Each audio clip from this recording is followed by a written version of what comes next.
I'm gonna be honest, it has been a really rough winter. Really cold. Barely the beginning of the year. It usually would be expected, but honestly, the past 5 to 6 winters in New York have not been this bad. I kind of forgot how cold and windy and wet it can be. It was kind of fortunate that earlier last year I started working on this project, which I had in mind in general for like a very warm winter garment. And it has been the garment that I worn the most ever since I finished. It also has been such a savior for winter. So if you want to wear something that's going to keep you warm, because this winter is not letting on, I think it's going to continue for a few more months. I'm definitely going to get more wear out of this. I very much recommend the pattern that I'm about to show you. So what I'm talking about is the Berry Slipover. It is a pattern by Witter Design. I think that's how you pronounce it. And it's a very simple turtleneck, sleeveless turtleneck, kind of like a turtleneck vest, sleeveless sweater. I really don't know what you would call it, but it is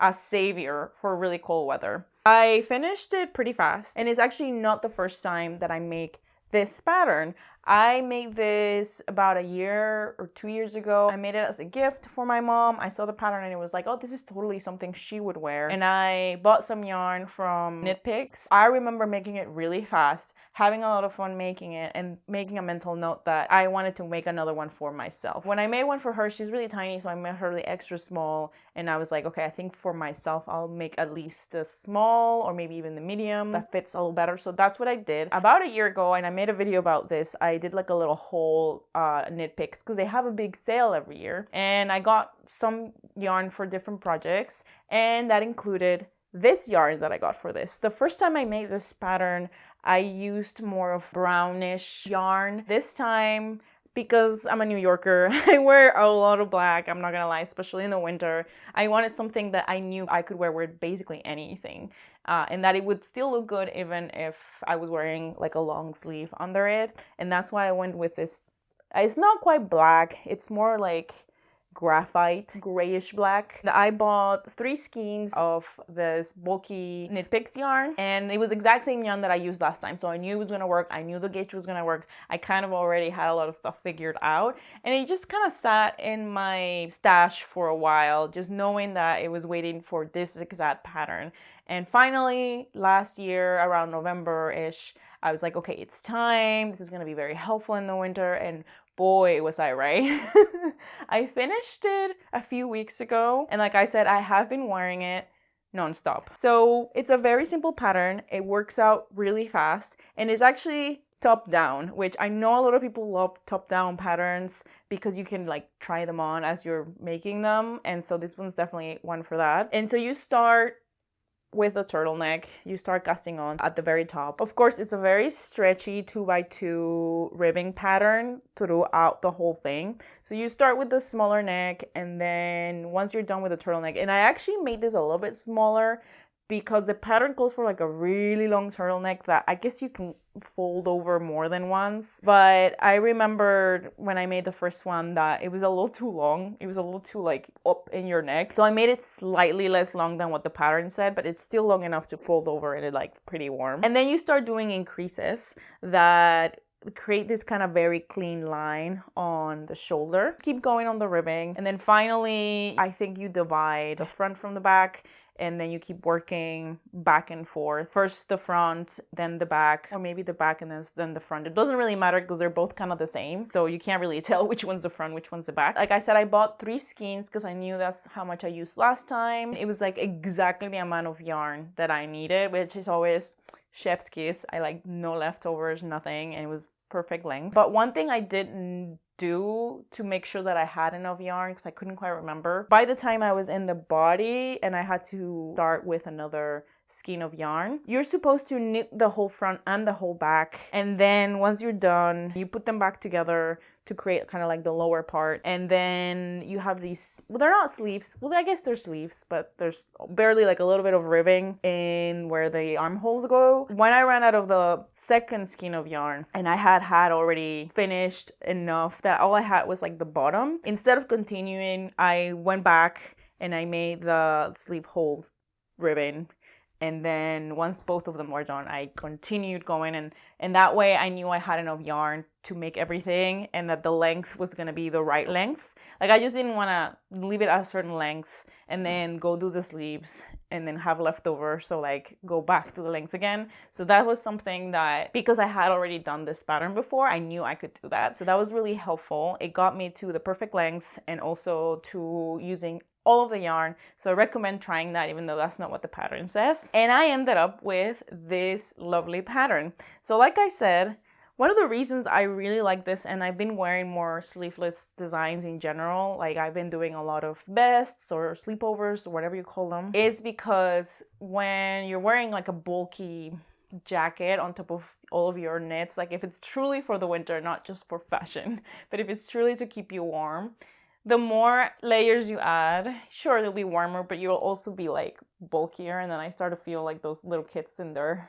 almost like a star that you can barely move. It gets really uncomfortable and sweaty too. And so when you have something like this that you can just throw on top of whatever else you're wearing, it keeps kind of like your chest and all the like important parts of your body that need to be warm, and it keeps your arms free to move around. And so it's like a very, very practical decision for me to make this design. But at the same time, I think it's like a very sleek and beautiful pattern that looks really, really good. And again, it's like really easy to layer, especially with a color like this that I knew was going to fit basically with anything. It was going to enhance any outfit that I would wear with it. And even if I take it off and not wear it during the day, just for like my commute or whatever, it still looks really nice. Another thing that is also helpful is that because it's so bulky and thick, but it's still no sleeves, like it really feels warm. I really like the turtleneck because it's double the warmth because it's folded over. There have been a few days where I wear this and it feels like I'm wearing a scarf without wearing a scarf, if that makes sense. And so there's been days where I don't wear a scarf because I feel so warm and cozy. And so it actually ends up being that I'm wearing less layers or less stuff, and it feels more liberating. Like I'm still warm, but I am not wearing like 50 things, which can get a little cumbersome, especially if you live somewhere like me where you mostly are walking outside and taking the subway and stuff like that. So you're like carrying things and you're moving, and I guess you start warming up, but then the wind comes. So like a very delicate balance to keep in really harsh winter conditions in the city. So this is like the best city garment I have made so far. The funny thing about it is I didn't actually block it yet. I have been thinking about blocking. I've been wearing it so much. I probably will block it. I try steam blocking. I'm not very good at steam blocking, I will say. I prefer wet blocking. But the pattern did say not to block the neck part. Kind of makes sense because then you might stretch it too much and it doesn't kind of work anymore. So I wonder if I might be able to like only wet block the body, kind of like not submerge the whole thing, and see how that might do. Honestly, works really well, even not blocked. It looks fine. I don't think there's any issue with it, with the way it looks. It might have more shape if I block it. Maybe before putting it away for the summer. It feels so far away at the moment. But when that day comes and I put it away, I might first block it and then put it away and see how that does the next winter. But I do like a lot how it came out. I really recommend it. It is such a fun, easy, fast knit, and extremely functional. So I did want to not just show you what I made, but tell you about my experience with this pattern. So it's very rare that I will knit the same thing twice. In this case, it was because when I made the first one, I almost wanted to keep it for myself, but I really wanted to make it as a gift.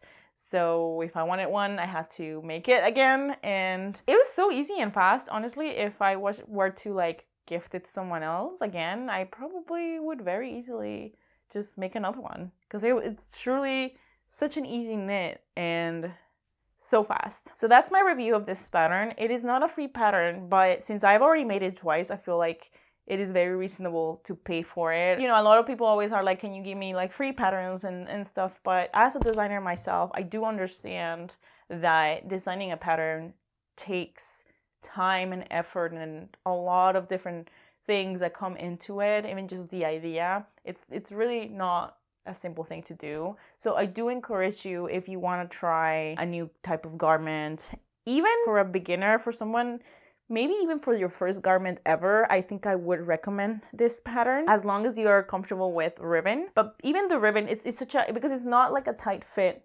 outfit. It is very loose, very casual. It almost doesn't matter if your gauge isn't perfect. I would still gauge and make sure to get as close as possible to it. But if you can rib and you can knit in the round and you know how to do increases and can follow a pattern, and you want to try knitting a garment, and you don't, and you know, you're not gonna have to worry about sleeves, you're not gonna have to buy tons of yarn. It is like a very accessible first pattern for somebody who is like ready to go into making garments and for the winter. So I very truly think that this would be a great design to try as your first knitting pattern. So I hope you enjoy this little review, and if you've ever made this pattern, let me know in the comments. I would love to hear your experience with it. I will obviously put all the links in the description to the yarn that I used from Knit Picks, as well as the pattern in Ravelry. And let me know if you have any questions about this pattern. I didn't design it, but the designer is a great designer and they did a great job with it, so I also recommend it in terms of that. I really have no negatives about this pattern at all. And I will see you on the next one. I've been knitting a few things slowly and working on some other videos, so I hope you stick around if you want to hear more about my projects and knitting ideas and knitting patterns and all kinds of things. So make sure you subscribe for sticking around, and I will see you on the next one. Happy knitting!